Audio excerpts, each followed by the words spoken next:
Hi, I'm Peter Lindeman, Vice President of Borderland Sciences Research Foundation. I'm here together with Tom Brown at the headquarters of Borderland Sciences Research Foundation, hidden in the lost coast of Northern California. Redwood, what's left of the redwoods.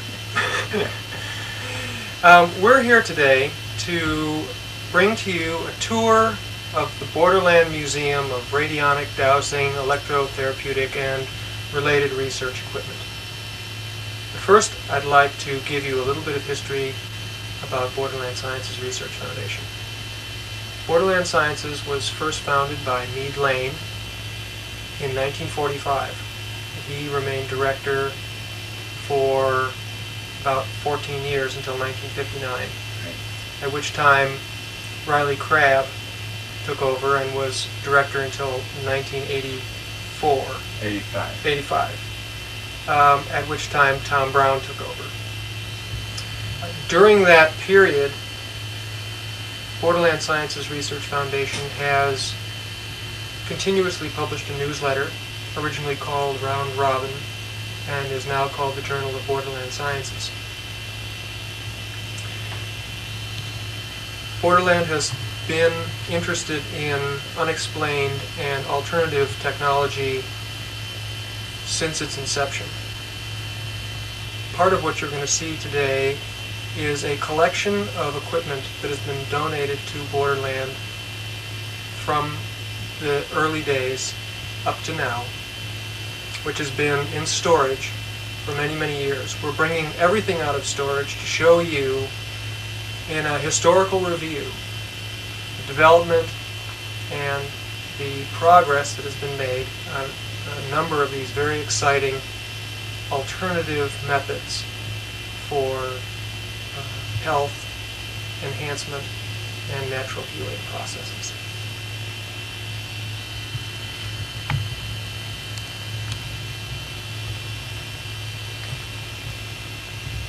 Behind us here we can see a picture of Albert Abrams, who can truly be termed the father of radionics. The preliminary name of the work of Abrams was called the ERA, or the Electronic Reactions of Abrams. And this dealt with what you could call percussion, or rubbing a glass plate on a person's abdomen to find out where there was energies that weren't in harmony with the whole self. And as Abrams advanced this work, he found that if he had a subject whose reactions he was used to and familiar with, he could connect his test subject up via a wire to his generally used subject and get the reactions through them. Now over time he found that he could eliminate the test subject, the one that was used for the rubbing, But the detecting person correctly. He found he could eliminate them by putting a series of resistors in line and eventually rubbing a glass plate which had a coil underneath it rather than rubbing a glass rod on the person's abdomen. Now in our collection we actually don't have any of Abrams' original equipment, although over the years I have seen various people that have had it. But we do have a quite extensive collection of his books and publications, some of which have been reprinted and are available to researchers. And here perhaps we can focus in on a diagram of the faceplate of what was called Abrams' oscilloclast. And we have a photograph also of a slight variation on it, although they were all basically the same type of equipment. And we have basically resistance decades all in line. So by changing the position of one of these dials changes a sequence of resistances which is wired through the back of the device. Right. Now, so of course the different settings then would produce what were called rates. And these rates over time could be related to specific diseases or parts of the body. Right. And also Albert Abrams, and through some of his students, is actually the first person that discovered that rather than having the subject hooked up via wire to the rubbing plate, they could take a blood crystal and use that. And they found that the blood crystal contained all the radiations of the human body, and a complete diagnosis of the body could be made from that. Dr. Pfeiffer, a student of Rudolf Steiner's, has developed this process of crystallization, and in the anthroposophical movement they have published several of his books on sensitive crystallization processes. And Dr. Pfeiffer also helped develop the biodynamic compost starter, which crystallizes living forms in it. The point is that all of the basic tenets of radionics as it's practiced today were developed by Abrams.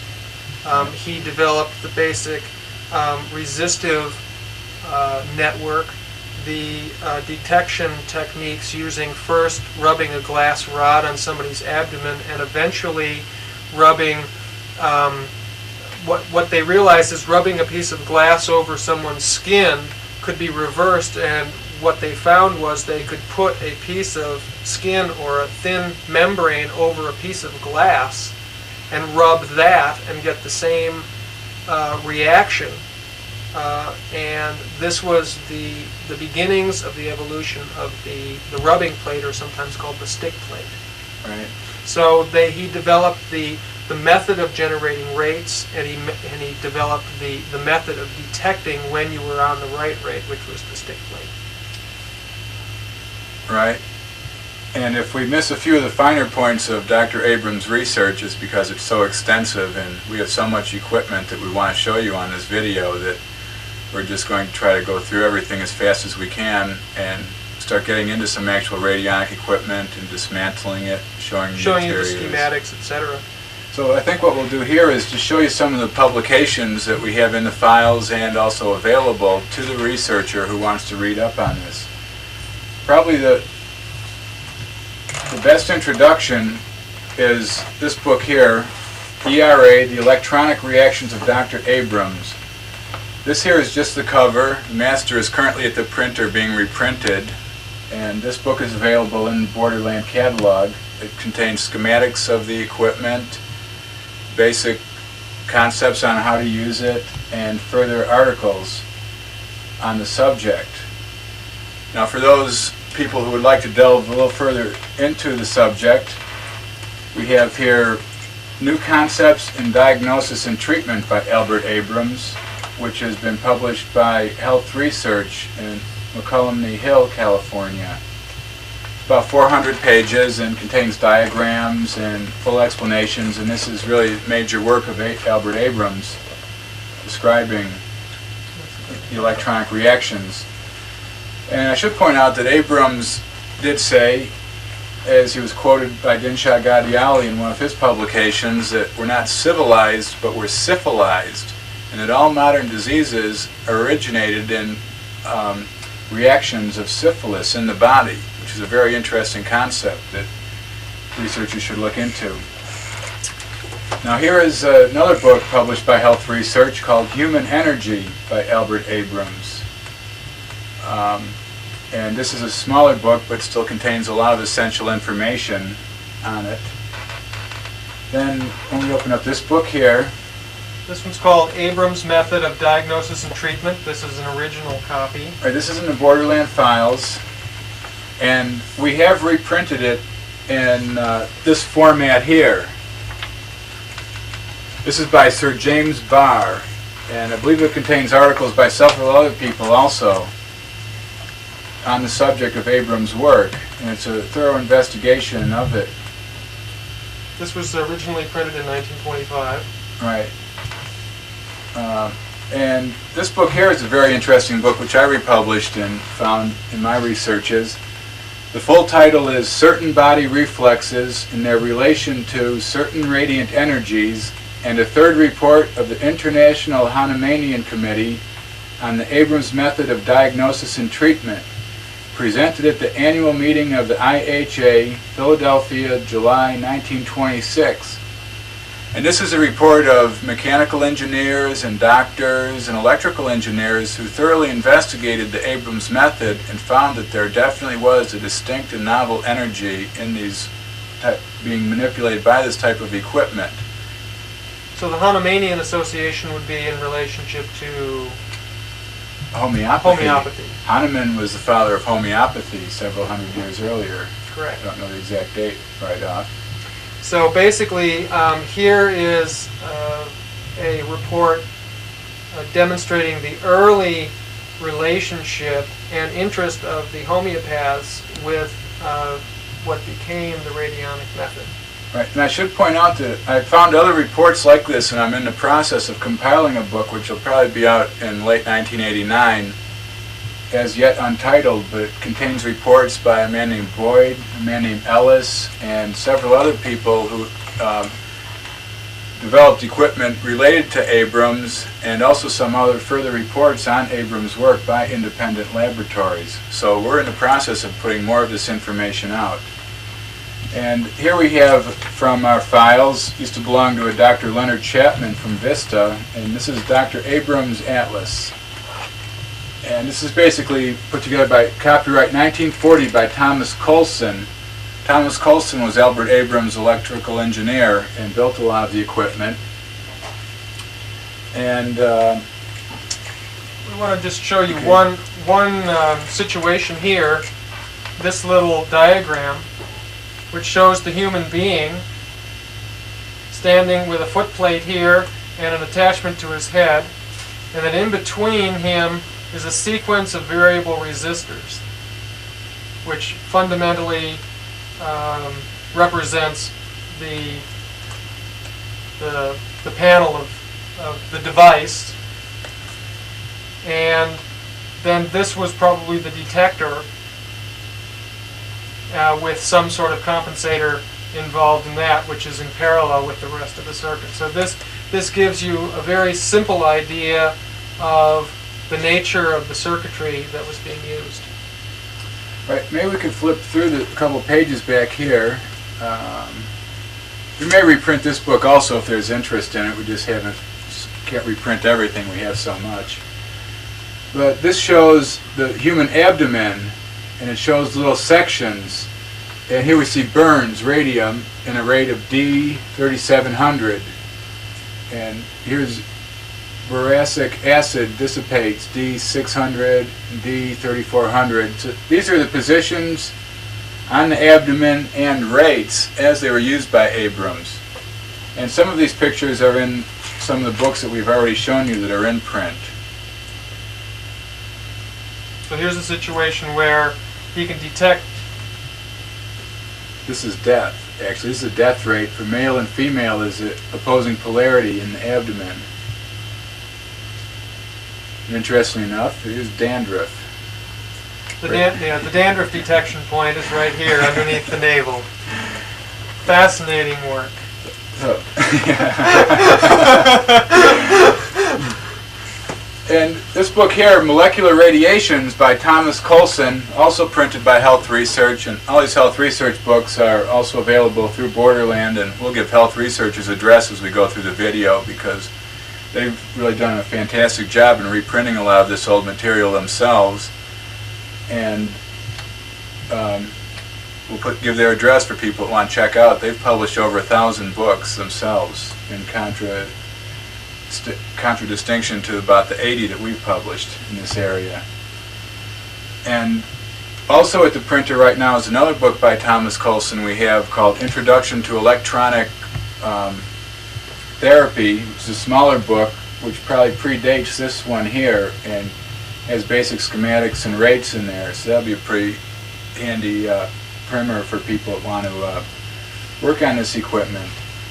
And one interesting thing about Thomas Coulson is he was the editor of what was called the Electronic Medical Digest, which grew out of the work of Albert Abrams and the early radionics pioneers, but not so much radionics, but we could say the ERA, electronic reactions pioneers.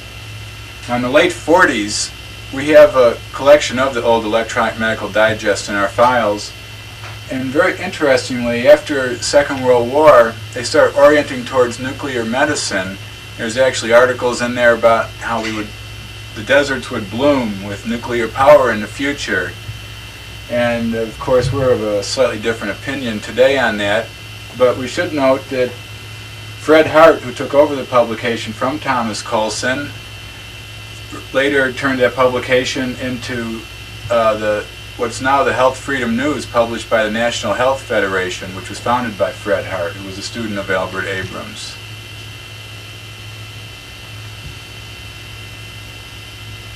There were several offshoots of Albert Abrams' work, and we thought we'd show a couple of those here.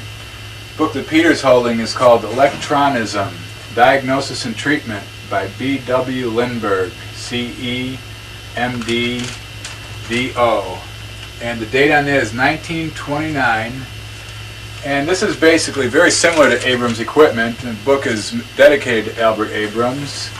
And I don't know how good this will show up, but here's a basic, it's kind of interesting picture. Electronic diagnosis. Shows 1, 2, 3, 4, 5 banks of resistors. There's a magnet over the person's head. Here's the doctor rubbing something on the person's stomach while they hold electrode to their head. They're probably standing on another electrode. Very possibly. And this book here is about 600 pages with about 5 pages of text and 600 pages of rates. And chances are nil that we'll ever reprint this because the equipment no longer exists and the rates probably wouldn't work on anything. Or if any researchers ever really did need any of this material, we can always make it available to those that want it, and that's our purpose of doing this video here, is to get the information available.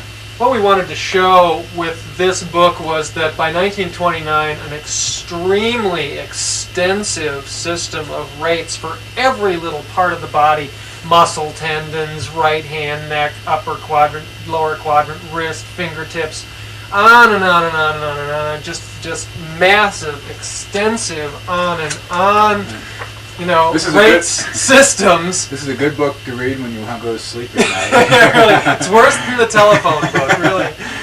So the thing is that by 1929, the system of rates had been highly developed. All right.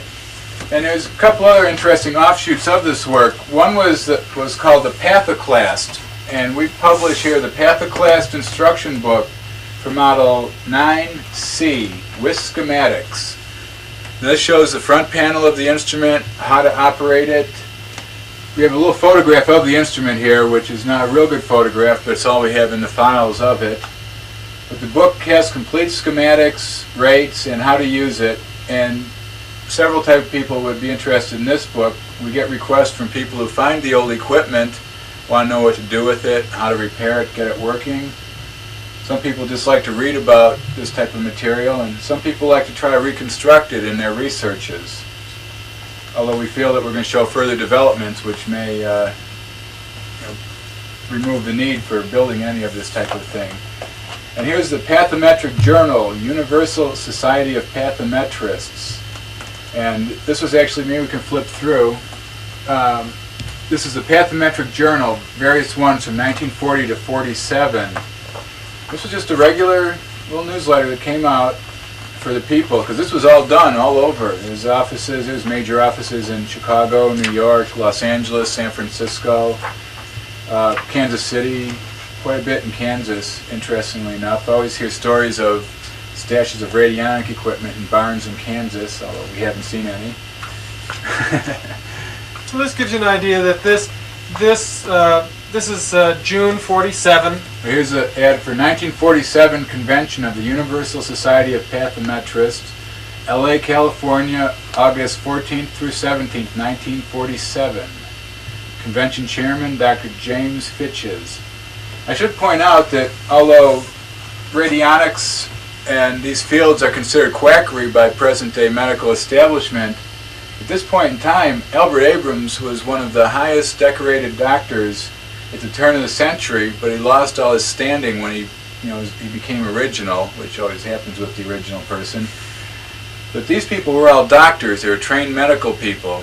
Where today, a lot of radionics is in the hands of the average person that just wants to find out what's going on and build things and try things out and knows the world's a little different than they tell them on TV. But back then, this was a very serious medical practice. exactly. Um, It was well respected in this newsletter. Had a fairly decent circulation, and there was a way of, since this was an experimental modality in medicine at the time, this was one way of getting information out to all the people who were using the method. Right. And this was continued, for many years. And then there was another offshoot of this same type of instrumentation. It was called the Auto-Electronic Radioclast. And here's the instruction manual. It was designed by Dr. J.G. Miller. And we don't have any schematics in this book, but the information on the structure of disease in the body is very essential. And for radionic researchers, I would definitely recommend this book. Although we've probably sold 10 copies in the last 2 years, mainly because nobody really knows what it is. But it is a very good book for researchers that are interested in it. If you can see on this diagram, this is another development of the basic style. Multiple resistive bank dials with a detector plate here on the front panel. That in this case, this was a really nice tabletop model with this drawer that pulled out that had the detector on it, and it would go back in. So they were working with different designs, and the Radioclast was built for a number of years. Right. And the stories of all these are in a publication, which I'll pull over here. This is an old copy. This is undergoing revision, currently out of print, and called Radionics, the New Age Science of Healing, edited by Riley Hansard Crabb. First part, History and Development of Radionics, and second part, Radionics Instruments and How to Make Them. Modified Drown Circuit. We're going to get into Ruth Drown next and talk about her. It has an atlas of rates and has an interview with Dr. Leonard Chapman. Now this book has been a very popular book, but in some ways it was very dated, and it's undergoing revision now, and we're putting a lot of new information in, a lot of corroborating data, new schematics, and typesetting it so it's easier to read at the same time. But basically, this original history and development of radionics that Riley put together is probably a very good overview of the development of the radionic method and the various people who contributed to the early developments. It was actually ran as a serial in the Journal of Borderland Research in the late 60s, early 70s, and was condensed into this book. And then compiled. It was written anonymously by a person who called himself or herself the radionicist. Oh, the radionicist, right. So this will be available probably late 1989 for researchers who are interested in that. And I believe at this point we're going to move on to Ruth Drown. No, we're going to show you this. Oh yes, we forgot our favorite boat anchor. This is one of the developments that came along after the Radioclast. This is called the Calbro MagnaWave, and this is the first time you see the word radionics right on the device. There's a beautiful panel here, and here we see bipole control, treatment, diagnosis, and then you get the various banks for getting the resistance. And the name up here says hemodynamagnometer. I'm not sure what that means, but there it is. And here's the emanator. Here's screening rays, white, red, green, yellow. And this is very interesting. I think we should, this opens up and we should try to show this. So here's the different colored lights that this would turn on, and there's a basket weave type of coil in here, and here's another coil that fit in. And there's little clips on here that would apparently clip onto a vial that went in for probably diagnosis and whatever. So let's turn around and show the back of it. This is potted. It came out, the story on this one was donated to us. Somebody took it out of the cabinet because they wanted to build a stereo in the cabinet, so they clipped all the wires and basically destroyed it, but we kept it. It's potted in thick potting compound. We'll never know what's inside it. Yeah, but we imagine that these are variable resistors. Up to this time, it was the primary method these are listed as hundredths, tens, units. Oh, hundreds, tens, units, tenths, hundredths, and thousandths. So they thought that they were. So basically 0.3 digits on each side of the decimal point. Mm-hmm. And that. So this is typical of what an old device looks like. This is circa what, 40s? I would estimate around there. Okay. And it was probably in a very nice wood cabinet. It was. And it was probably also. It had other attachments. It had a little wood piece that came out with rubbing plates, and it had various hookup pieces. And right. The detector would plug in here. Right. Control high and low switches. I got a call from somebody that had one of these, and they called up and said they had it, and we could have it for $750. And if we couldn't get the $750 in 2 weeks, they would take it to the dump. So I hung up the phone, and we thought we'd just keep this one here. So now we're going to go on to Ruth Drown and the developments that came after that. Now we're going to take a look at the work of Ruth Drown. Ruth Drown is a very interesting figure in the history of radionics, and we publish a lot of her material and are currently working on projects, to further carry on her material. And we have a lot of her actual equipment, so we're going to start putting equipment up on the bench here that we know something about. And first of all, we'll run through some of her books. Here's a book published in 1939 called The Theory and Technique of the Drown Homo Vibra Ray and Radio Vision Instruments. The Homo Vibra Ray was basically a 9-dial radionic instrument. Ruth Drown standardized to 9 dials, which she attributed to the 9 sephira on the Tree of Life. And all her rates, interestingly enough, when you added them up numerologically, the corresponding organs or sections of the body would correspond to ancient attributes of the body to the Hebraic Tree of Life. And here's our reprint of the book, Theory and Technique of the Drown HVR and Radio Vision Instruments, which is actually the first book I ever reprinted as I started out before I took over Borderland. And this pretty much details the whole process of using the Drown equipment, how to make a blueprint of the body, and how it was used in actual clinical practice. Now, I also mentioned radio vision. Ruth Drown is able to take radio vision photographs of internal organs using blood spots. Yeah, here we go, Chapter 2, Making a Blueprint of the Body. Lectures given by Ruth Drown, March 1932. Ruth Drown worked down in Los Angeles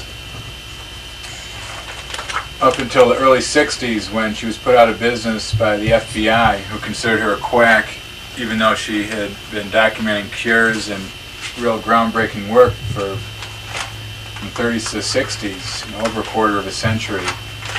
And this book, now that Peter's flipping through, is Rate Atlas that we carry. Also, just wanted to show the patent. She got a British patent on her radio vision device, which was capable of taking photographs of the inside of the body without cutting you open.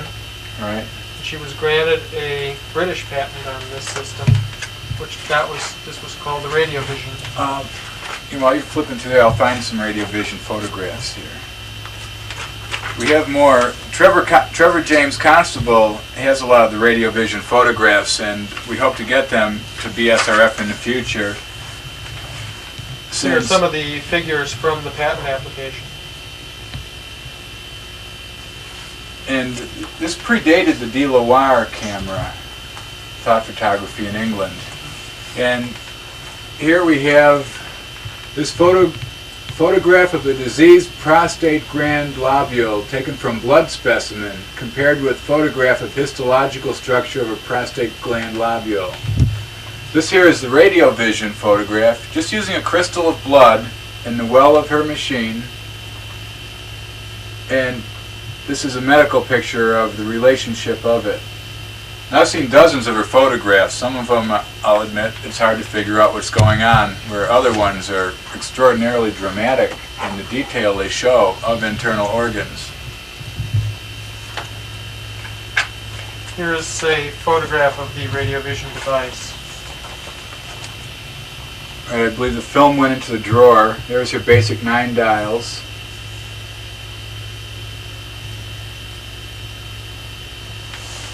And we also publish here The Science and Philosophy of the Drawn Radiotherapy, which is a brief and interesting book on the subject. It's interesting in this book here, which I believe was published in 1938. You can flip it open and take a look. Los Angeles, 1938. There's a picture of her in there. In this book, Ruth Drown talks about a pulse of the Earth at 7 3/4 a second. 7 3/4 time per second. Now, the Schumann ionosphere resonance was supposedly discovered in the late 50s, early 60s. Here's a book from 1938, and we reprinted this from the original that Trevor Constable lent us for that purpose. And she discusses it in there. So, far from being the quack that she was claimed in the establishment press, she was actually an advanced scientist, far beyond, what the medical profession even has an inkling of today. At her trial,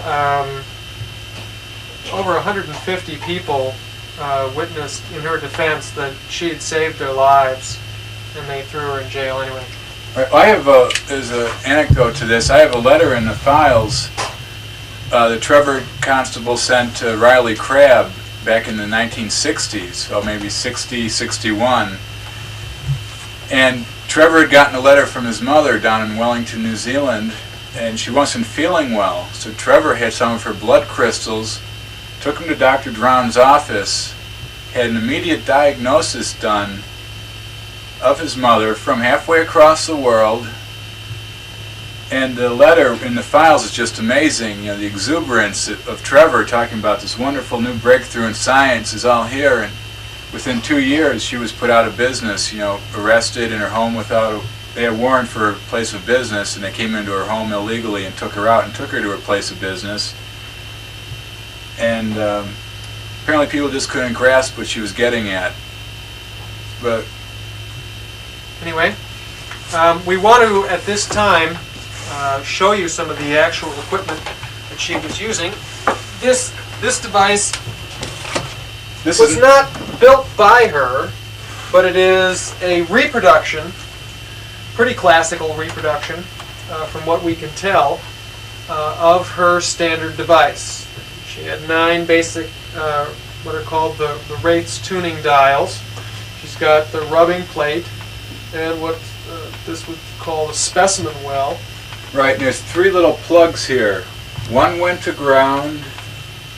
One went to plates on the feet. Silver foot plates. And the other went to a plate on the abdomen. Right. So that she when she wasn't using a specimen like a blood spot or something to do the diagnosis, she would actually connect the person she was working on directly to the device. Right. Well, there's actually several modifications of it. In Trevor's book, Cosmic Pulse of Life, he shows the basic diagram of the feet go on the silver foot plate, and whatever the energy comes in through the body and comes through, then through the foot plate, and then to the instrument in a single wire circuit, which we've explored single wire circuits in some of our electrical videos, but never in relation to electronics here. What I'd like to do here is we've taken the back off of this and show you, because this is such a classic radionic device.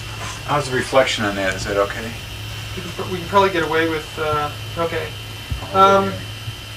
Basically you can see that from the inputs here. This is ground. The center one is ground because the rubbing plate went to ground. Okay, so the energy from the ground would go to the center of the rubbing plate and then on into the rest of the circuitry. And as you can see here, it goes to a number of different locations from here. But what I'd like to show you basically is that from one of the plates that attaches to the body, you go to the specimen well and to this top dial, which is then connected to the next one and the next one, and then to the next one, next one, next one, and then to the next one, next one, next one. And then from here, it goes to the rubbing plate, and then through this little switch, and then back to the other body part. So as you can see that the body's energy is brought all the way through the tuning device, through the specimen well, and through the rubbing plate, all as a part of the basic circuit. And there are other wiring arrangements here which are parallel circuits, as we showed you from the book on Abrams, where the rubbing plate was parallel to the other sections. Right. So this is a classic device.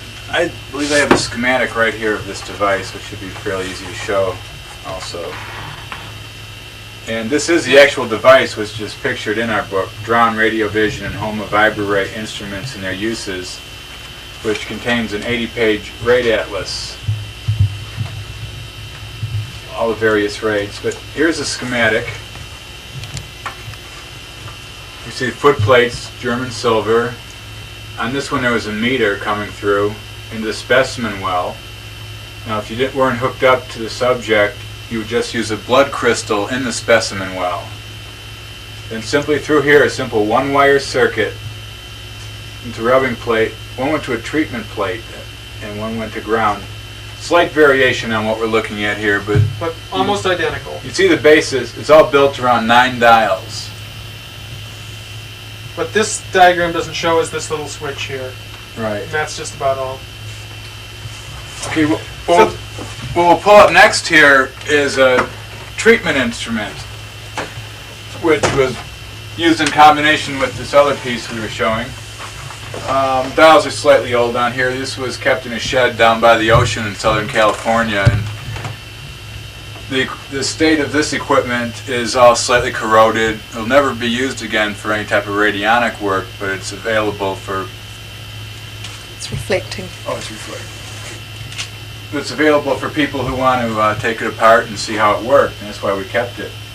So basically what you have here is a basic 9-dial tuner with an on-off switch, a specimen well, and your in and out system. Right, but this is strictly a treatment. Right, so there's no rubbing plate, so you can't Right. get an indication on this device. Right. But you can... You set a rate for treatment. Right. And this is 3-bank. So she could be treating 3 different people. Right. We have pictures of some of the old radionics books in the files where there's actually walls of these things, and have a picture of a nurse, tending thousands of dials. So this is one of the early developments. Again, this is a variation on the diagnostic device. This is purely a treatment device, and it shows the development of the multiple treatment device in the sense that once we diagnosed, now we can treat a number of different people once we know what to do. So here is a basic three-panel drown device.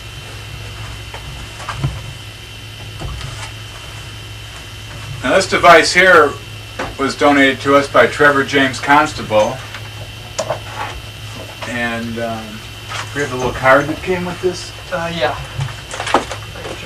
This is called the Zog instrument, and the little card that was taped inside says Dr. Arthur Zog, D.C., Doctor of Chiropractic, Electrotherapy by appointment only, Los Angeles. And what this is, we could say it's a modified drown, 5-bank, for testing, treating. For each one of the different systems, he's got in and outs here. He's got, looks like these are colors, yellow, green, blue, violet, white, and red, and so on for each channel. He's also got a rubbing plate down here, and a sequence of switching so that he can plug into any one of these things. These are probably specimen wells of some sort. Right. So that he can... There's a little clip here too, so probably had different attachments, and pretty much a lot of the people that did these all had their own little original attachments that would go with it in their own way, especially in the equipment that people built themselves, because in essence the equipment is an extension of the person's healing ability in a way. So this is when we can look at like the electronic medicine of Coulson, where they started even thinking that nuclear medicine might be what was happening, at the same time, completely independent of that, was this work of Ruth Drown, which got away from the electronic equipment and went into just the body's energies flowing through the equipment, as we see with this type of equipment. So this was probably early 60s, late 50s piece here, and when we turn it around, just take a basic look at the circuit. Interestingly enough, he's got some notes up here, and one of them is he's got a bunch of different cell salts. He's got rates for the cell salts listed up here, plus bioplasm.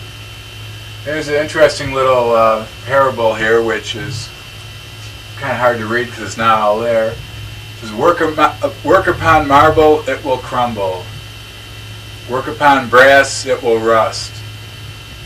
Work upon temples, time will efface them. Work upon people, the results will last. That good philosophy for a radionicist. We'll take a look at the interior of this. This is plugged into the wall, which Ruth Drown's equipment completely stayed away from electricity. Well, I have seen some Ruth Drown equipment that had like little oscilloscope screens on. But what we'll see here is how this this has a little transformer and a plug. But if you remember on the front here, there were a bunch of indicator lights. Most of these devices are set up so that the electricity comes in and runs the indicator lights and isn't really a part of the radionic circuit. Although it is here because the electricity, one side of the electricity attaches to the wells. No, these Oh, are that's the color these are dials. color lights. Right. Yeah, these are lights for color dials. Okay. Now, one of the reasons for electricity is there was something called the fundamental ray, which I believe was first worked out in British radionic equipment, at least from my understanding of it. And in some of the early Bruce Copeland equipment, there was a dial to direct to the fundamental ray of the subject being treated. And they used electricity, one side of an electric wire. They'd plug both in, but only one side would be connected, and that would ground out to eliminate the need for the fundamental ray dial. We've got three wires here. This is Probably a for a ground. grounding wire. You can see it just goes to a little thing here that was meant to be attached to a pipe or something. So this gives you another idea. This is probably resistance wire that's soldered on all the way around here to give you a net resistance. And then this is a multiple position click switch. Very cleanly built instrument. Yeah, very nice. Okay, and then we'll pull up on the bench here some equipment that belonged to Dr. Leonard Chapman from Vista, California. And this first instrument that I'm bringing up here is a modified Drown instrument. And the second one is a treatment instrument developed by Dr. Chapman called the Chapman Low-Level Polarizer. Now this is in the radionics book I showed earlier, Radionics New Age Science by Riley Crabb. There's a schematic for a modified Drown, whereas this one is slightly different from the schematic. This was the actual one in use by Dr. Chapman. I want to show you the back of this here. Here's the rubbing plate. This is kind of curious because it goes to this dial, then here, here, here, then up to here and here, then here, here, and here. No, first to here, Oh. then to here and here and here. First to this Oh, one. no, that loops back around, right. I started here, Right. through, and then back to here, which is another dial. Yeah, so this is a variable resistor, and then back to these fixed resistors. It's a slightly different setup, and we've never And used then this. to this well, the specimen well, and then to this one. And what's interesting here is then this is connected to one terminal, actually the center tap of this output transformer. The output then goes to run this light bulb, period. Right, Which is just the indicator this on light. indicator. It's just the on light. Right. So the plug basically runs the on light, and then the radionic circuit is attached to the center tap, and then terminates at the rubbing plate. So obviously, it's not a complete circuit. It would be. This is among the reasons why most of these things have been considered the works of quacks and wackos, because in terms of electricity and electronic circuits and so on, this is a nonsense circuit. It doesn't go anywhere. It doesn't come from anywhere. There's no way to get any electricity from here to there because it's not a closed circuit. Unless you're working with Tesla currents, which operate very similar to natural energy themselves. But we know that this kind of transformer can't generate that kind of Yes, one thing also, it's not on here and it's really not in any of the instruments that we've seen here, but a lot of them had light bulbs that went underneath the rubbing plate to create heat, to make it easier to get the stick. The plate is rubbed, and when you get to a certain point, you actually get like an electrostatic stick. So this looks like a piece of mahogany on top of a copper plate. Right. And they would be rubbed with clove oil also, which this particular one came with a couple bottles of clove oil that was apparently used to rub in and help give the stick, which may have been Dr. Chapman's personal technique or may have had wider acceptance. And this here is just basically a coil inside here. It's plugged in, and we haven't had this one open. The screws are potted. And wanted to keep it intact. There's several switches on it. Not really sure what they all do. But in the Radionics New Age Science book, it has a basic schematic for this. And Chapman would find what was going on and diagnosis on this, and then would set just a single rate from 0 to 100, put the person's witness in there, and then simply broadcast it. So this is simply a broadcast treatment device, and it was known as the Chapman Low-Level Polarizer. Chapman obviously felt he was getting good results with this equipment. There's an interview with Dr. Chapman in the book, as we noted earlier. And we should point out, all this development has pretty much taken place in the United States up to this point here, although we'll be showing some of the British work. And here's a book, My Search for Radionic Truths, by R. Murray Denning. And Murray Denning passed on last November, 1988. He was rather elderly, and this was a publication of Borderland Sciences. This is our first paperback in 44 years. And Murray Denning was a champion of the Ruth Drown School over in England, which pretty much developed its own schools, which we're going to cover in the next little section here. And if we can focus in on this, here's author's new diagnostic and treatment instruments. So he developed, along the lines of Ruth Drown, his own system based on it.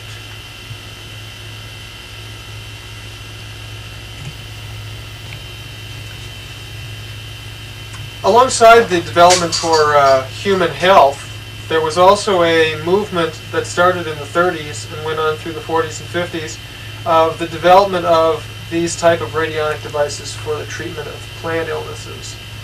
One of the most famous of these developments here is a schematic of what was called at the time the UKACO device. UKA company, UK, the U stand for a gentleman named Upton, who was an early member of Borderland Sciences Research Foundation and a friend of Meade Lane. And this was one of his developments with a gentleman named Knuth. And we should point out that this is in Jerry Gallimore's Handbook of Unusual Energies, but that the schematic does come out of the Journal of Borderland Research, which for over 40 years has been a real primary source of this type of information for researchers. By the way, for those we said before, here's the address for health research. It's 70 Lafayette Street. Actually, it should be P.O. Box 70 is the correct mailing address for them.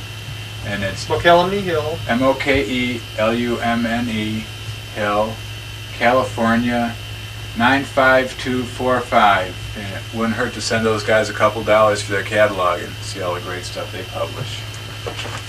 So anyway, we have one of the original UKACO devices here in the museum. And as you can see, this was a full-on plug-in type of device. And it had a number of vacuum tubes in it and a couple of power supplies. It basically is an amplifier. And what would happen is that you'd take, a lot of people have probably heard of these experiments. There's even experiments done by the Navy of this sort, where a photograph was taken of a field, an aerial photograph, and the photograph was sprayed with insecticide, then placed on this. On the screen here, the screen area. Right, and then the instrument was just turned on and let to broadcast. And a lot of the bugs died. And there was test cases done with this where a corner of the photograph was cut off, and the same process undertaken, and all the bugs that didn't die made it over into the corner of the field that was clipped off. Some very, very fascinating stuff. This research went on for years and years.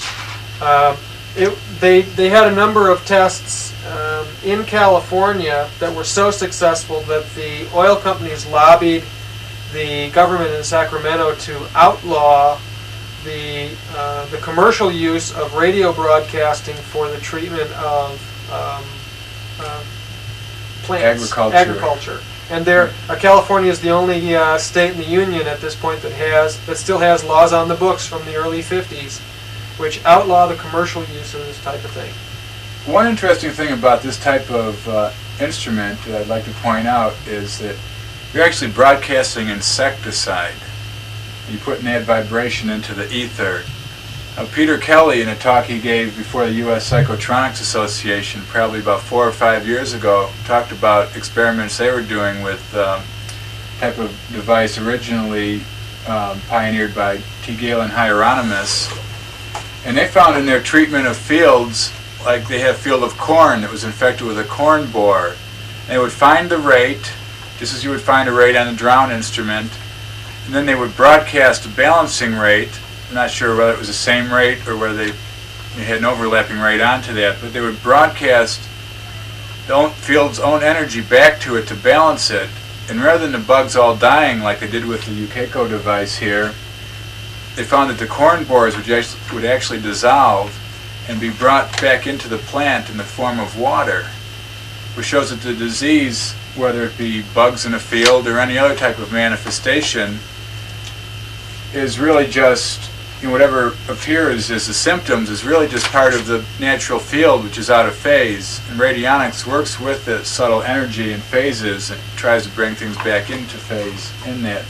So personally, I don't like this type of instrument. I'm much more in favor of the balancing type of instruments, and although we do have a book on this in the files, I probably won't reprint it, with a schematic, just because I don't think people should be broadcasting insecticide, is my personal opinion.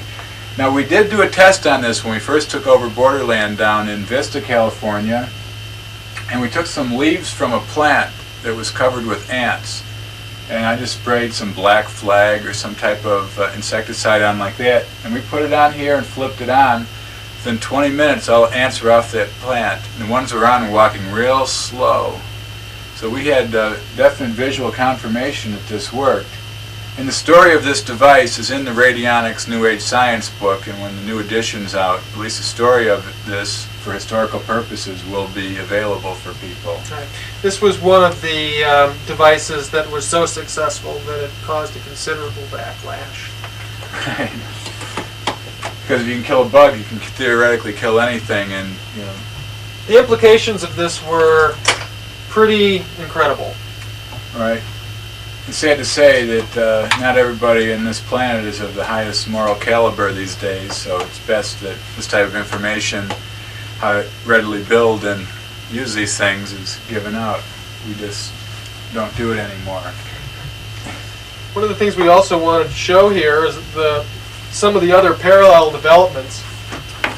This again is from the Handbook of Unusual Energies by J.G. Gallimore. And Jerry Gallimore at one time also built and sold commercially various styles of radionic devices, this being one of them. Right. This was called the RAU-2, which stood for Radionic Agricultural Unit. And this was slightly different. Didn't have a rubbing plate. What it had is, you have here a little glass rod that has 2 electrodes on it, and this is then attached onto the hand, using rubber bands. And there's a 9-volt battery that goes on here, and you hold your hand quite steady as you can, and you will turn it on and you'll set. There's no battery in now. I could never get this thing to work myself. But you turn to mid-dial, then you'll put the plant specimen or whatever in here, and turn the knobs and find the rate of whatever it is you're looking for. And what would happen is that as you found the rate, the skin resistance between these two electrodes would change and it would show on the dial. And so this was another type of indicator that was experimented with. Right, working with the electrostatic potential of the body. Now when I talked to Jerry Gallimore and told him that I had worked with this unit and couldn't get it to work, and he laughed and he said, well, I'll have to get out there someday and show you how to use it. But Jerry passed on last year at a rather young age, and this is now probably just going to sit here in our museum. Right. Another set of developments by a brilliant man who did an astronomical amount of research. This book represents hundreds and hundreds of pages of his personal notes.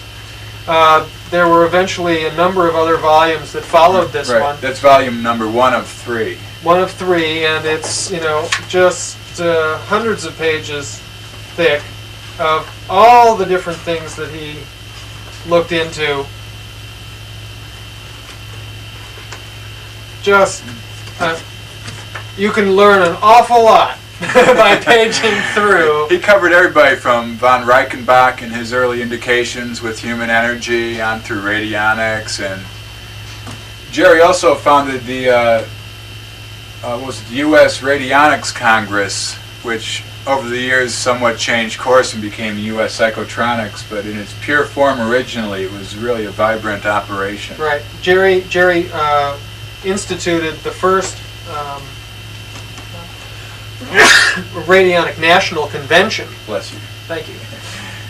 Which then institutionalized itself and called itself the USPA, or the United States Psychotronics Association. Right, with psychotronics being distinctly different from radionics, although there is quite a blurring in today's modern definitions.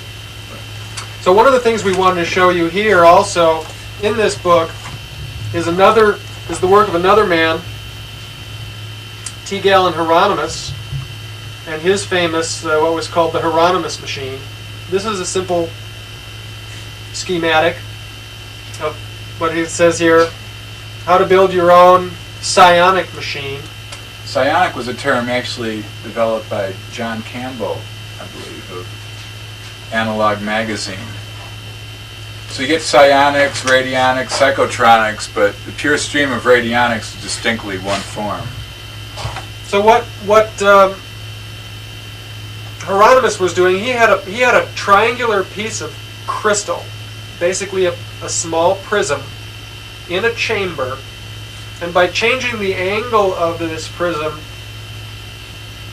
he would take the radiations from a collecting plate here, which had this antenna, this flat square antenna system underneath it, run it through his little amplifying circuit, and by turning the crystal, he could get an indication,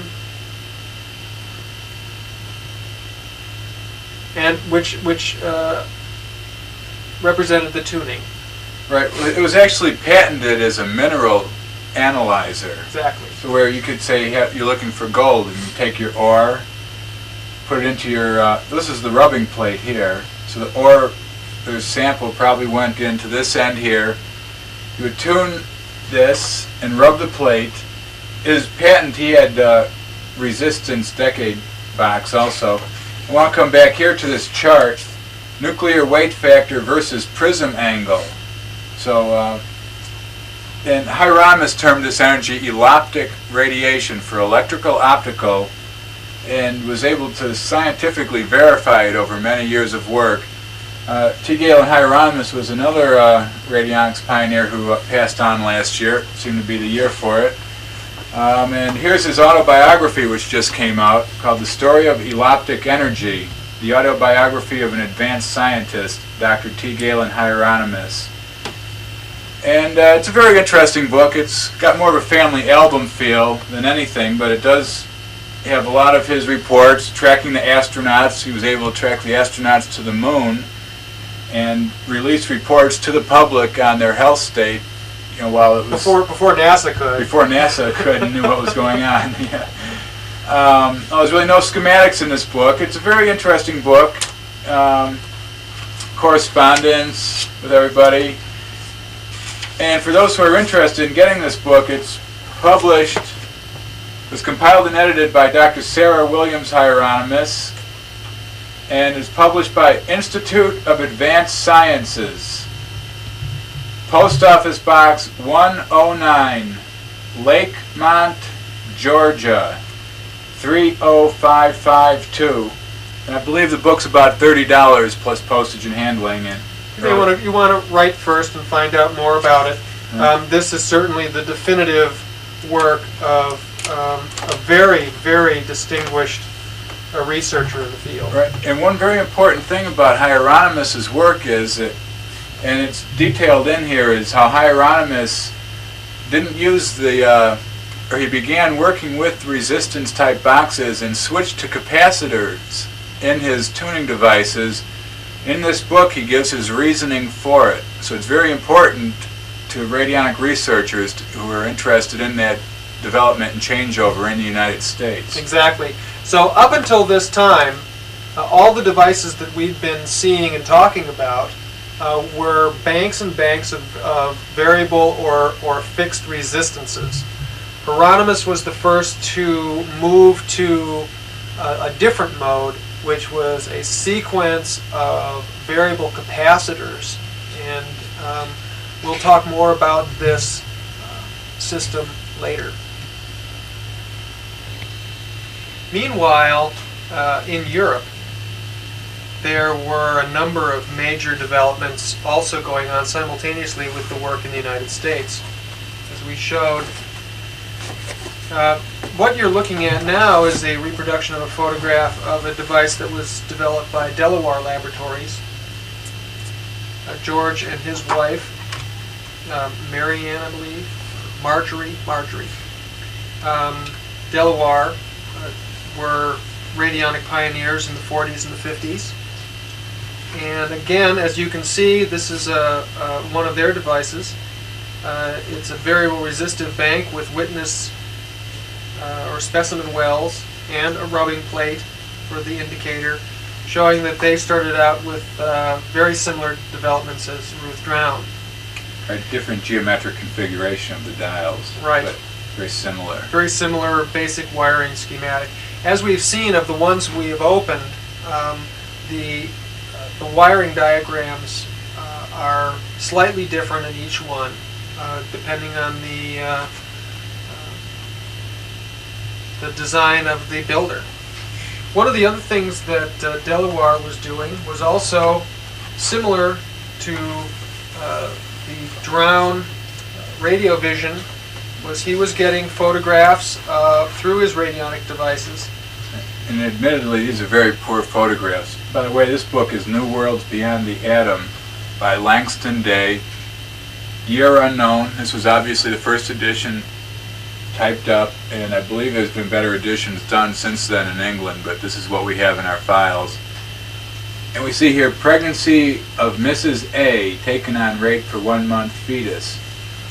And I don't know how well this can be seen, probably not too well, but you can actually see the shape, the primary, from the yin-yang, you can see the half, the white shape, which follows that. Then here's 2 months. 2 months, and you can see the fetus forms a little more. 3 months, I can barely see this, so I doubt if the watcher can, but we can see the development. In 6 months, it's developing even further. So they're basically representing that they can take photographs of things that are inside your body, similar to the types of developments that Ruth Drown was saying she could do. I believe Ruth Drown predated this. Ruth Drown's cameras did predate the Delaware work. But again, here's verification that another group working independently was able to come up with similar results using very similar systems. Right. So Delaware Laboratories was certainly one of the pioneers in radionics in the 40s and 50s. I'd like to interject this. Here's a book that we've republished because it was so good that I really wanted to make the information available. It's called Proceedings of the Scientific and Technical Congress of Radionics and Radiesthesia, London, May 16th to 18th, 1950. And radiesthesia, we've pretty much shown what radionics are. Radiesthesia is sort of a general term for dowsing radiations of plants, minerals, whatever. So we can say radionics is dealing with equipment and rubbing plates, and radiesthesia deals with pendulums, although as we're going to see, the British were some of the first to really begin using pendulums rather than the actual stick plate. But this is an excellent book. It contains articles by J. Cecil Mabey, Michael Ash, L.E. Eman, George Delaware, and many others. And this book is available through Borderland for people who are interested in serious research and what was happening over on the European continent. About 40 years ago. I believe Marguerite Maury also has a lecture in here. Yeah, Dr. E.A. Maury, Paris. And in Murray Denning's book that we showed earlier, My Search for Radionic Truths, he brings that out as one of the principal books in his learning on how to dowse. And we have some Xeroxes of some of the pages where she talks about the different spins on the different fingers and how to dowse out magnets. So this first, one of the opening lectures here, Vis Medicatrix Naturae by Aubrey Westlake, is just an excellent article on the actual force that heals. So overall, this is a real primary book for people who are interested in radionics and its ramifications. Right. One of the other things we don't have here is Westlake's book called Pattern of Hell. Well, top flight book, published by Shambhala here, but also by other publishers. I believe it's out of print at this point. So the next thing we wanted to show, I don't think this hinge doesn't come down. Anyway, this is one of the first style of radionic type devices that doesn't have a stick plate, but instead has a twin pendulum plate system, so that the detection method used with this is a pendulum as opposed to a rubbing plate. And this is Copen, Dr. Bruce Copen, Model Y portable, probably built in the mid-70s. And it has a small battery in it that also turns on the light, but it also you can attach the battery through the radionic tuning, and in this way it has a tendency of tuning the system to your witness, which is placed on one of these plates, which is what he calls the fundamental ray tuning. Right, in his instruments that didn't have electricity, he had a knob for tuning the fundamental ray to make sure you got the direction. And then they introduced the single wire connection, even though two wires plugged into the wall, a single wire would connect. And in this portable unit, you have a battery. And the sole use of this switch here is just to test that the battery is still good and the light's not on during operation. It's brought on through that. Right. So the battery acted as a source of energy which had a tendency of aligning the vibrations in the circuitry. And what we want to do is we want to just open this thing up. The other thing that Copen introduced were these two dials, which are called the overfunction and underfunction dials. You could tune up a rate, and he numbered his dials from the back, 1, 2, 3, 4, 5, 6, 7, 8, 9, and you dial up your rates backwards from 1 through 9 so that the upper dials were not used. So he developed a whole rate system as well. And once you had the rate, for instance, if you dial up the rate for somebody's heart, you would get a pendulum indication that would be oblique in some way, and then you would compensate the angle of the pendulum movement with the over or under function dial until you got a straight up and down movement, which would break into a counter or a clockwise circle motion, which meant that you were exactly on the right tuning, and then that would give you a reading of how much underfunction of that organ was operating. So if it was, in this case, 30% underfunctioning, that meant your heart, in this case, was only operating at 70% its normal energy. And what we can see here, this is a lot of just wires, but basically what we have here are a variable resistor. And many of the systems that we had seen before were actually position switches that had a resistor or a resistance wire fixed to each of the positions. Here we've moved now to a variable resistor which has a clean sweep of changing resistances all the way up and down. And actually his units would go above the 10 point. And sometimes that made also a useful tuning. Right, it has its advantages and disadvantages depending on how you learn the systems and what exactly you were trying to do. Exactly. In the Ruth Drown system, it was desired to have the clicks to make the distinction, to really tune in precisely that way. But then there would be times when you would want to get in between too. Exactly. So both systems have their advantage and their uses, and it really all depends on the operator and their familiarity and skill in using the system. So in this system, the pendulum plates are at the extremes of the dials, and you get a reading on the pendulum. Here's one of the pendulums. So in a situation like this where this is not tuned to anything, you would look for a movement that would fundamentally break into a counter or a clockwise circle like this, which basically gave you the indication that the energy field on both of those plates was identical. And the minute you turn one of the knobs, if you turn just one of the knobs, what starts happening is that it starts breaking out of that pattern into some oblique, angular movement, such as that. I'd like to say this unit here, I've worked with various Ruth Drown, all the Ruth Drown equipment that we've seen here. I've tried working all of that and have never been able to get a stick on a plate. But using this instrument here, this is actually the first one I've ever been able to get a real reaction off of. And by tuning the dials and getting the change in the pendulum, Really? It was a very thrilling experience for me to experience it after having read and studied it for years. Exactly.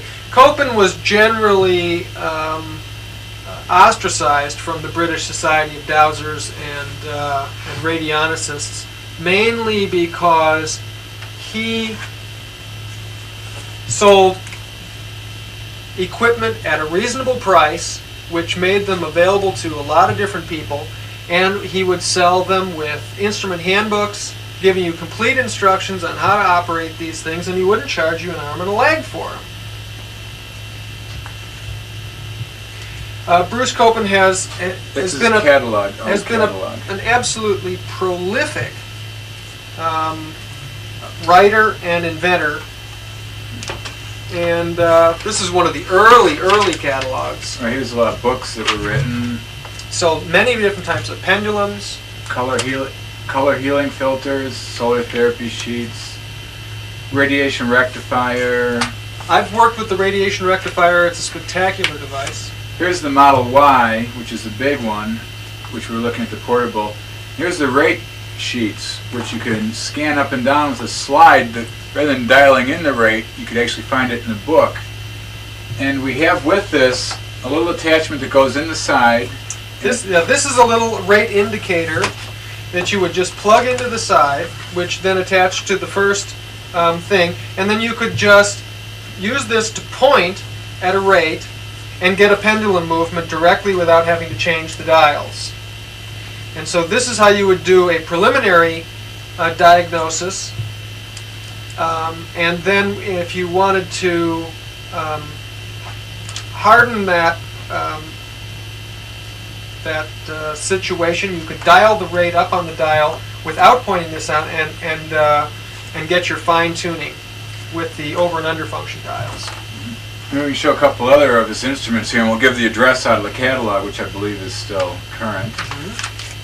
Here we see a diagnostic broadcaster, very similar to the one we have. And then here is the one we're looking at, the Model Y miniature diagnostic broadcaster.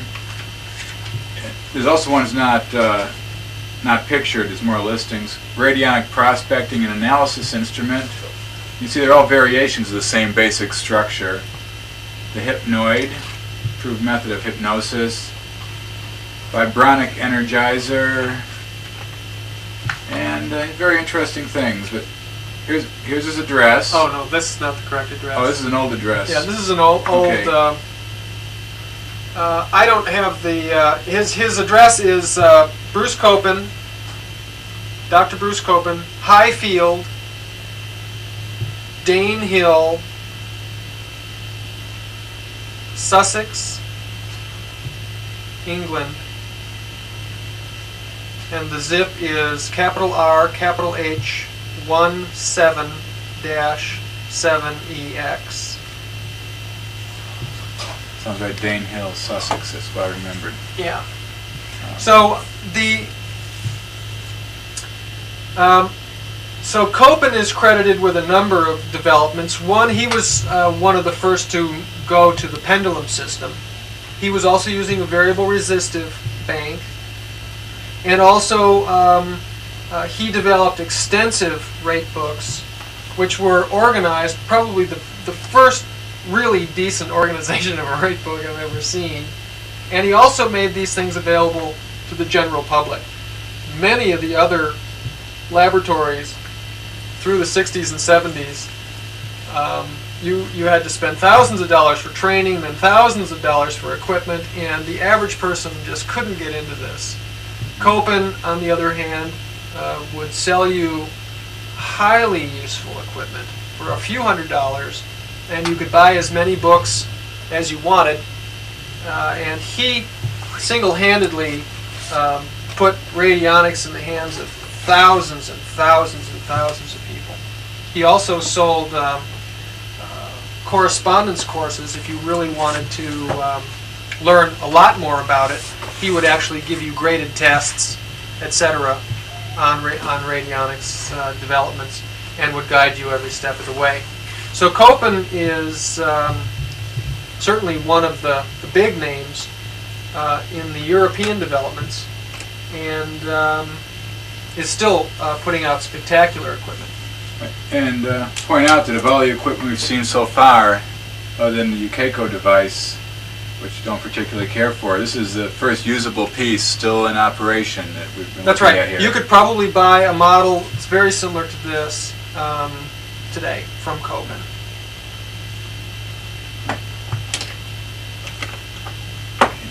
Okay.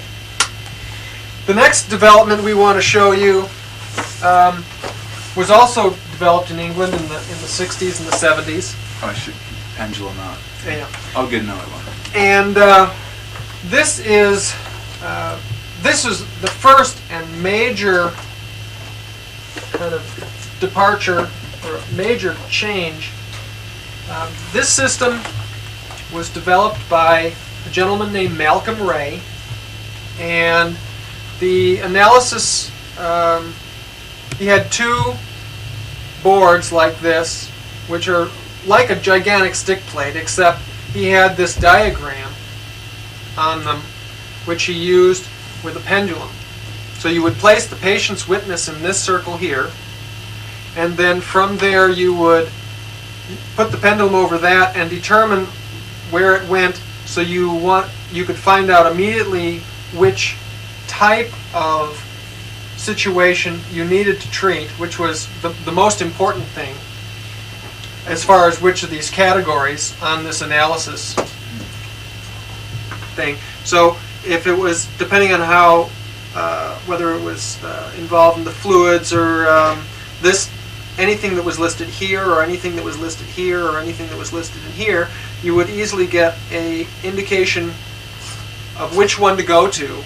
And then once you knew which section you were going to, then you'd put the pendulum here, and it would radiate out in one of these directions, and that would tell you what to start looking at.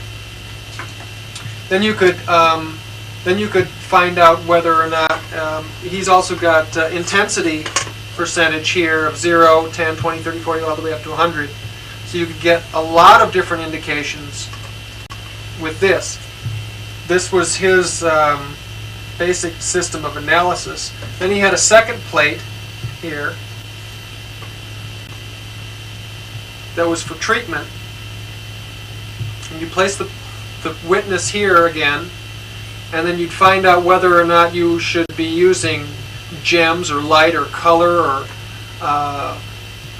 Bach flower remedies or homeopathy, or whether the person should fast or get vitamins or so on. And he had a lot of different things, whether you should use surgery or manipulation or acupuncture. He even has one for allopathy. Some people need that. Yep, some people need that. And then if he needed something that was that resembled a homeopathic style remedy, you could find out what potency he needed, whether they should take it orally or they should broadcast it with the device, or whether they should rub it in the skin, or how it should be applied, and then how many times and when, hours, days, weeks, and so on. So this system had a very, very different set of ways of tuning into these systems, and he used a pendulum with these extensive charts.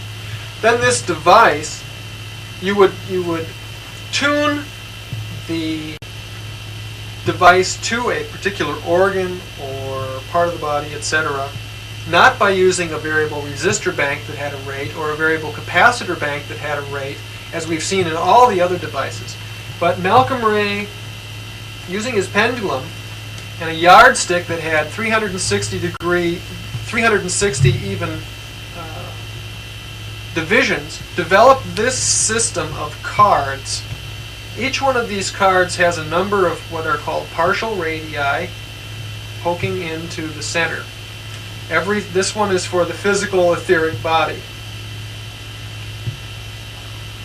This one represents every cell in the body that is a cell. So this represents if like something at the cellular level is disrupted, this will tune to it. We should point out there's different slots in here for factor, location, and correction. So you could be looking at the cellular level and then go back to the pendulum plate, etc. So that these cards, which represented a tuning, a specific set of rates, for instance, would simply be slipped into one of these slots.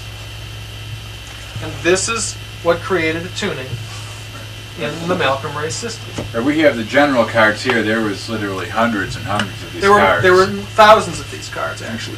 This one usually goes here when you're testing its symptoms of disorder. Right. Goes into the factor. Right. Well-used card there. So, and if there was a card in here, you would turn that system on that would move to this. So now what we've seen over the development, this is a major departure in style. This system, I've worked with this symbolic system over the years, and I have found that these cards work really wonderfully as far as a system of tuning. I built a device myself, which we've seen in other videos. Radionics and Natural Healing video. Which had variable resistive, variable capacitive, and symbolic systems all built into the circuitry, so I could use any of those modalities. And I find these very easy to use and very effective. I used this for analysis for a while, and use these. We have the treatment box here. It's called the Ray Potencies Simulator, and this had electromagnetic pulses going through it, and a card. So you had a card for Bach flower remedy or homeopathic, and this would go in there. The witness would go in here. Then there was a conversion factor between the numbers here and the potency that you were raising it to. So if you wanted to raise it to 1M potency or something like that, you'd dial up a certain number that was in a catalog. Right. What I found over time, just by checking my records, not because anybody I was trying this on, volunteers, never really responded as to what was happening. But I would just go through and do several people a day on a list of about 30. And after checking over months of time, even though I didn't have any independent verification if anything was working, I did find, by going back and looking through, finding I was getting very similar readings in the people over time with just slight variations in the treatment cards and potencies. So did you feel it worked or didn't work?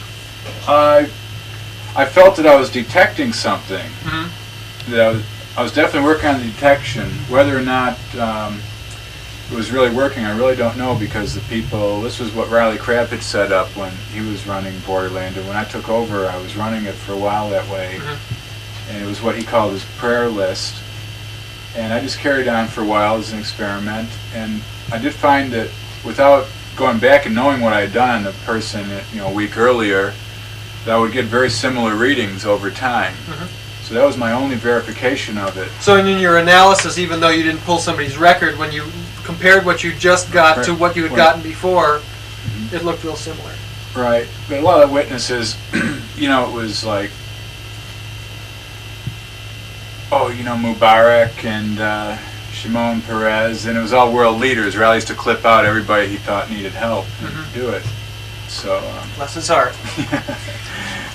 Anyway, I know a number of people who've worked with this system and had very good results. And I've used variations on this in my own equipment and like it a lot. The important thing here is that now we've demonstrated, we've shown the evolution of a whole line of equipment, which started with Dr. Abrams running a glass rod on a person's abdomen. And now we've developed into something very sophisticated, and we've gone through a wide variety of different devices. We haven't shown you any variable capacity devices, but I do know that the Hieronymus devices were some of the finest ever made, and with spectacular results. And it's still being made. They're still being made today at the address we gave earlier for the book on Hieronymus. And one of the other things is this type of equipment was well documented in a series of books by David Tansley. Who also died last year, the year that many radiologists died. To be in the in crowd, everybody was dying last year. Here's one of his better books, in my estimation, called Radionics, Science or Magic, where he talks about what is radionics. He really gets into the question of why this hasn't been accepted by modern science, and how that's related to whether or not it works, and so on. These have been bestsellers in the radionics name list for many, many years now, at least over 10 years. Yeah, I wanted to also, just as a anecdotal input here, while we're talking about the British school, here's some pictures from Murray Denning's book again, My Search for Radionic Truths, and he shows some instruments in here that really aren't known anywhere else. And now these seem to be basically... These were created by a man named Darrell Butcher, and they basically worked on spirals, and he was working towards automatic instruments, so I'm not truly sure how they operated. He's more documenting their existence here rather than really showing how they were developed. And we see on this curved piece there's a carving in it, and the carving here is more plainly seen. Here, it's looks somewhat logarithmic, not really sure, but here's another meter. And these are these things spun on some type of axes. And he made a board called the Peggotty board where he would move pieces around. And here's a Peggotty board that had a little spinning thing. And Denning talks about how he would go out the room and look in the window to see if it was turning, and it still would be. So apparently this was worked towards automatic radionics in England. This is a very little known aspect of the British radionics school. And here's one called the Straw Hat, spun around and had different witness cards on it also. So there's not very much technical data in this book, but in just a few pages in Murray's book, he those document that those existed. So from a historical standpoint, I thought it was good to mention.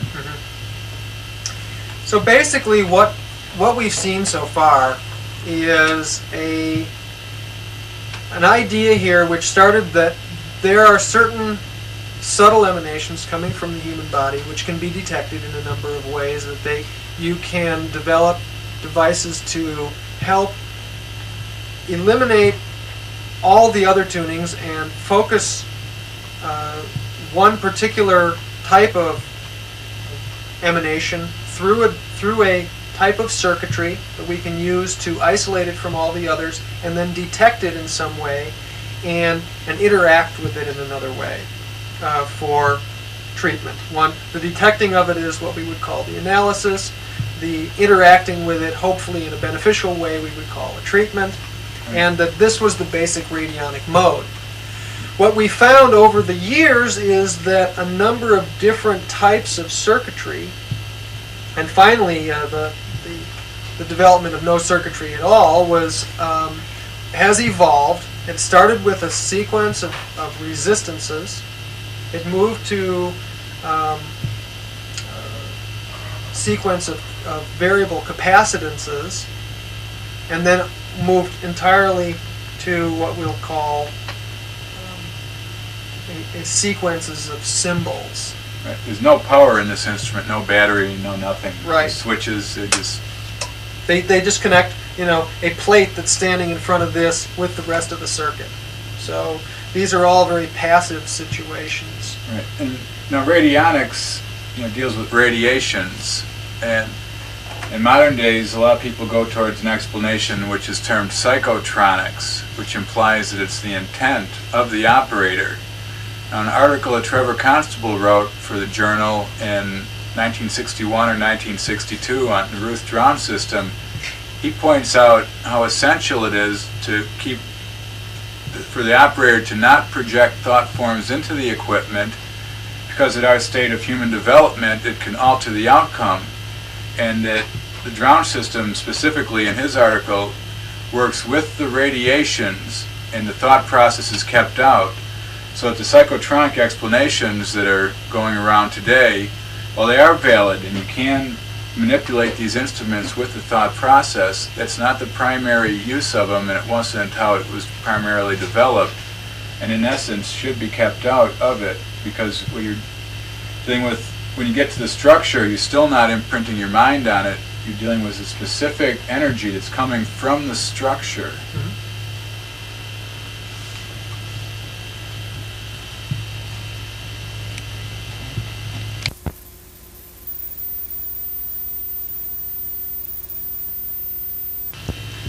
So far we've gone through the historical development of the various devices that have been used to detect emanations from human beings, which is basically the study of radionics. We've also seen some of the devices that have been used for broadcasting for agricultural use. Basically, this whole field of the subtle detection and interaction of subtle emanations in the living energy fields around life, humans and plants, dates back many, many thousands of years. And before the advent of the development of the devices which were used for tuning, there were a wide variety of what we'll call detection devices that were used throughout the many ages. We've seen how radionics started with a rubbing plate method and also incorporated later the use of the pendulum. But the pendulum isn't the only thing that has been classically used over the ages for subtle detection. We've had a number of other major developments. But, for instance, this is what you could consider a basic pendulum. It's some shape, some form of material hanging on a chain or a wire that will swing in a certain motion.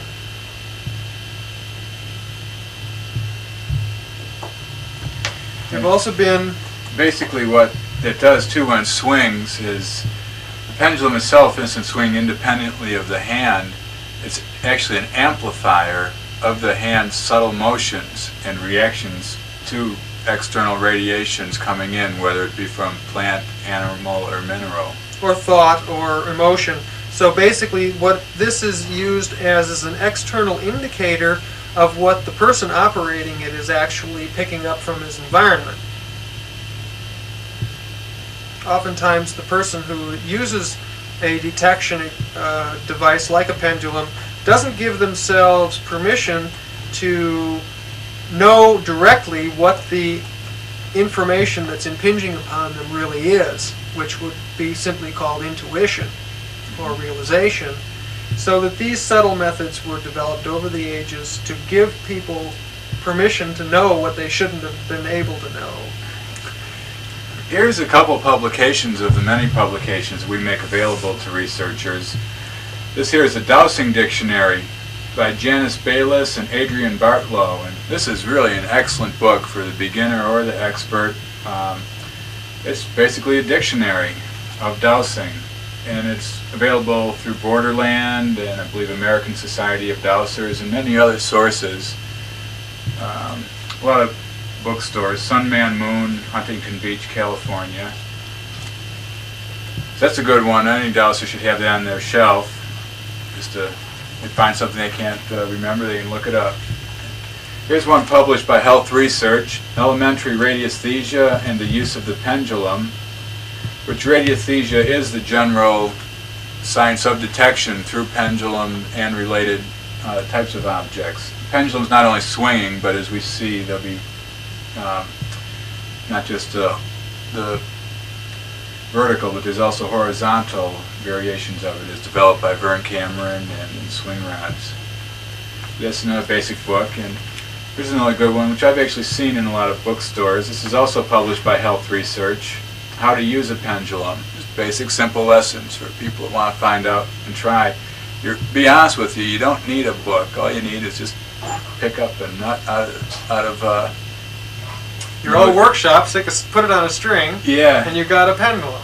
That's it, and you're going to see my collection of pendulums here and see, a wide variety can be constructed and configured. Here, it gets into the various movements that the pendulum can take: a clockwise circle, a counterclockwise circle, vertical or horizontal, or no value, no gyration. No gyration at all, or ellipses and so on. I've gotten many complex readings, and as I go through these pendulums here, I'll talk about some of the more novel readings I've gotten from pendulums. And also the book goes into how to interpret these various movements. Right, basically you set up a system that you agree with, and once you understand that that's it and you're in relation with your pendulum, it's pretty easy to carry on. One of the things we wanted to go on beyond pendulums is just a discussion of some of the other detectors that people have used. Reflection. This one's called Techniques of Swing Rod Dowsing. This is by Bill Cox, who is down in Santa Barbara, California, Life Understanding Foundation, and we carry all their books and their devices through Borderland. And this is his particular one on swing rod dowsing. Now here's your basic set of swing rods. This is just a couple pieces of wood that you hold in your hand, and the rod then swings. You can even just take a coat hanger and make an L shape and let it swing in your hand. And you can go along with it, and when you cross the field it may cross like this, or it may push apart. You can use a single one for direction finding if you're trying to locate a lost person in a field. Various uses, it depends on your relationship with the system you've accepted for readings. And then we have a nice set here which has been developed by Bill Cox, swing rods, and this has another little swing system here. These are real nice ones. These are nice balance and they're light and compact, and the hand can't grip them or move them. So they're allowed to swing independently. probably not going to get real profound readings up here in this tight little space. Yeah, it is. You know, what it is a person can manipulate these and make them do whatever they want, and in essence, that's what you're doing anyway, I feel. It's just that you have to have that conscious detachment from your senses. If you did have a conscious attachment and use them, then you really wouldn't use a pendulum. I don't really use one myself anymore, so these are all a collection I've put together in my development probably over the last 15 years of using a pendulum. What's nice about a device like a swing rod like this, for instance, is that if you want to use this to detect something that you basically feel that you're not personally sensitive enough to detect without the device, and your intention is to really do it, you really have to get to a no-thought space where you're simply holding an intention and you're just waiting to see what happens. That's the attitude, and that's the kind of the state of mind of the operator where you really start getting good results. Because you can make these. I can make this thing point at Tom. I can make it point at Allison or the camera. I can make it point at me just by changing the angle of my wrist. So that's no big deal. Right. So what is important here is that basic subtle nerve impulses in my hands will respond to various things that I'm thinking and allow information that is in a nonverbal state to come out in a way that's more physical, that I can interpret in a way that I can understand verbally in my mind. Right, so while you can manipulate that consciously, you can also find, like water that's underground, an underground stream, which, consciously you don't know if it's there, and people do it, and they pay hundreds of dollars, or sometimes thousands to bring in drilling wells, and they find it right where people find them with these, so they have a proven track record. Right. So one of the things we don't have is a water witch. Right, divining rod. You can just get a forked stick off of a tree. Right, which can also give you very interesting indications. It's another classic. Here's a book published by Borderland. Really our only dowsing book we publish. All the rest we carry from other publishers. And this is a Cameron Aurameter, based on the work of Vern Cameron, which is now being carried on by Bill Cox. And here's a Cameron Aurameter, which was built by Bill Cox, Life Understanding Foundation. It has a swivel tip on it, and it's basically spring-loaded. And the reason it's called Aurameter is because you can delineate the aura of a person's body. You can come close. Not really getting a reading now, but a little bit pushing away. Don't know if I'm doing that consciously right now, because when you film a video, you're really not in a state of mind to be dowsing on aura with all the lights around and everything. And you can use the tip for map dowsing, going along on a map. You can use it for finding water, underground water. So there's a combination pendulum. You see how deep it is by how many times this will go. You can count out how deep is this, 10 feet, 20 feet, 30 feet, 40 feet. And once you have a system that you accept, this is a very versatile and useful tool. This is a particularly sensitive device. It is. You can hardly make a move without it moving in one direction. And Vern Cameron was a longtime member of Borderland Sciences, and this book was actually started by Meade Lane back in the 50s. And here's, Meade Lane's aura, how it is, and brain radiation. So it's another interesting book about a detection method that basically uses no types of what would be considered, a black box. All right, and here's another aurameter which was made by a group called the Redland Study Group, and it's not a bad little unit. It doesn't have the swivel tip, and that's just another one in the collection. Nice little unit to use. Made out of copper. So these are among the different styles, and now we want to just go through briefly some of the almost infinite variations. We're showing, in this case, a collection of pendulums for detection, but you could you could just as easily go through a sequence of swing rods and so on, which would show almost as much variation. Right, there's a lot more things that are available to dowsers that we don't have here. So here's one which we're using on the Malcolm Ray and the Bruce Copeland equipment, which is a cavity pendulum. Has a hole in it where you can place a substance that you want to try and tune into. For instance, if you want to map dowse for gold, you could put a little gold in that slot. Right, and you may not go over the map with the pendulum. You just have a pointer, like we showed you, point at the rates. Just point around on the map, and don't feel bad about starting the swing. Thing might not start swinging by itself, so you might want to start to swing yourself, and then watch. Then let it go where it's going. Right. So that's one. I have one made out of clear plastic like that, which I've used a diagram of the Hieronymus instrument in. And that's the one that I have been able to find for about a year out of my collection. And I hope someday to come across it again. Okay, so one of the basic variations that you can put an empty space inside of a pendulum and use it to tune to various substances that you would place in there. Right. You can also put a substance in the well of an orometer too. Infinite variations.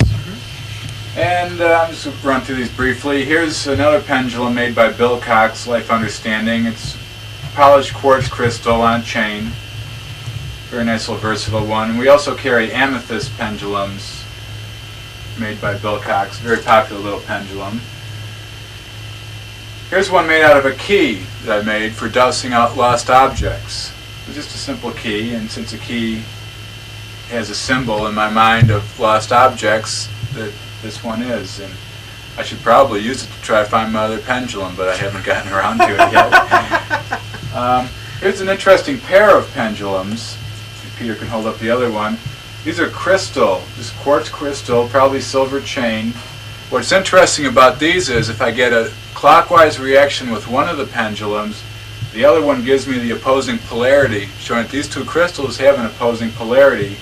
That's something to keep in mind if you are using a crystal pendulum. You may have a certain set of reactions you're used to, but you get different ones with the crystal. So it's something that should be checked and kept in mind. And here's another Austrian crystal. The others were natural crystal. This is probably leaded glass. Yeah, leaded cut glass crystal. This is all on monofilament fish line. Very easy to make. A lot of people have these crystals around. They're fun to hang in the window too. The sun comes through and sends out spectrums. Right. Here's another little basic one, just a little metallic point, and the holding point on it is just a little piece of polished stone. Nice little comfortable one to use. Also easy to carry like in a watch pocket. Here's one I never really used, but I put it in a collection, and it's basically what this is an old Chinese weapon. It's a throwing, it's called a shuriken. And like a throwing knife, although this one's not sharp, it's really ornamental and has a dragon on it. And I thought about using it like for going up and finding acupuncture points on the body. Although it's a little elaborate, for a collection standpoint, it's an interesting piece. And when we hold these two up together, here's two, both made out of wood with thread and fish line. You just get different types of swings and weights from different shapes. So it's something to experiment with if a person's looking for an optimum pendulum. You get much broader swings and circles with this type here than you do with this. This is a more precision point. So there's a lot of variations in that. Here's a really simple one. It's just a piece of stone that we've just drilled a hole in. No, that's a natural hole. That's a natural hole? It's a natural hole. And this one is used for like dowsing out like earth lines. And for working in the elemental range. And also in the elemental range we have this little pendulum here which is filled with lithium. Do you know what type of... This is lepidolite from the Stewart lithium mines in Paula, California. Okay. So that's encased in a little glass teardrop type shape with a little gold covered chain. All right. And here's one, it's a little radio tube with a piece of fish line. And this is used for dowsing out old electrical schematics or old electrical equipment where you don't have the schematic and you're trying to find something, because it's symbolic, has a symbolic relationship to the thing you're working on. And here's a pendulum. This development of a slide on the pendulum came about through Dr. Christopher Hill's. This pendulum was originally a Christopher Hill's pendulum with the 7 colors of the rainbow for dowsing the chakras of the body. But I don't particularly go along with the chakra relationship, and the colors as they're presented through the spectrum, I believe, is a much more complex and not so much complex, but different and fundamental setup of the colors in the body. So anyway, you changed the color. I changed the colors. This is basically mandala detector, because I'm going to show some of the work I've done with mandala detecting. And the mandala, basically, it's a symbol of the range of consciousness, or 4 stages of, dawn, midday, dusk, and night. And it's an archetypal 4 structure. Here we have for dawn, blue; for midday, yellow; for sunset, red; and for nighttime, green. We have black at one end and white at the other. And this was used over 10 years ago for a lot of work I did with Tibetan mandalas and trying to detect the fields.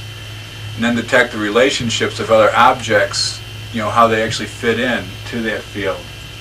Which is the basic science of the Tibetan Book of the Dead, is learning how to interact with all these fields and understand them so you don't get lost when you die and you're no longer grounded to the fields and all the energies are flying at you. And here's an interesting one. This has a little coil around it down to a point. And I've never really used this one. This belonged to Riley Crabb. And it's just another interesting one that could be used for probably detecting a certain type of energy. Here's another similar one. This is a similar one. This has a cavity in it also. It's made out of a bullet casing, I believe, and it has a little spiral. This is made by a man named Reed Selset in Chicago. Made an art class and gave it to me many years ago.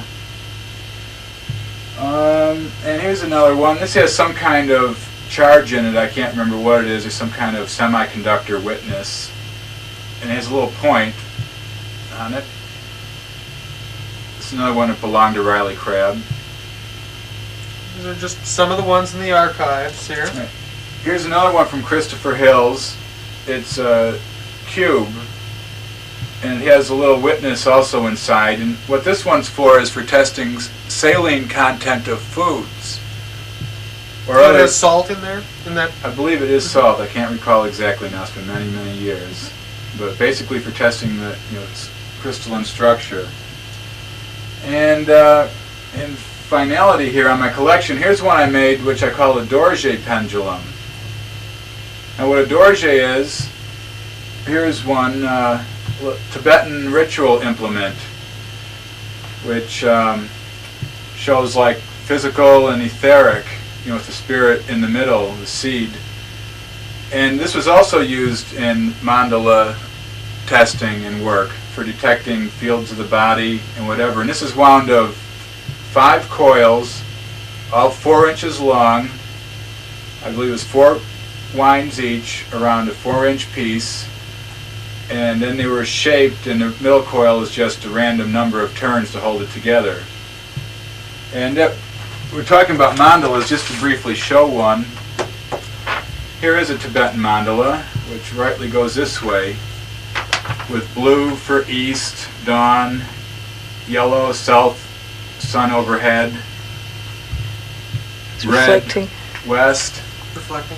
okay, It's better. red for west and sunset, and green for nighttime and north. And what I would do with these pendulums like this is I would see what kind of reading I would get from a particular sector of the mandala. And then I would test various objects or symbols of experiences I was going through at the time and test the relationship.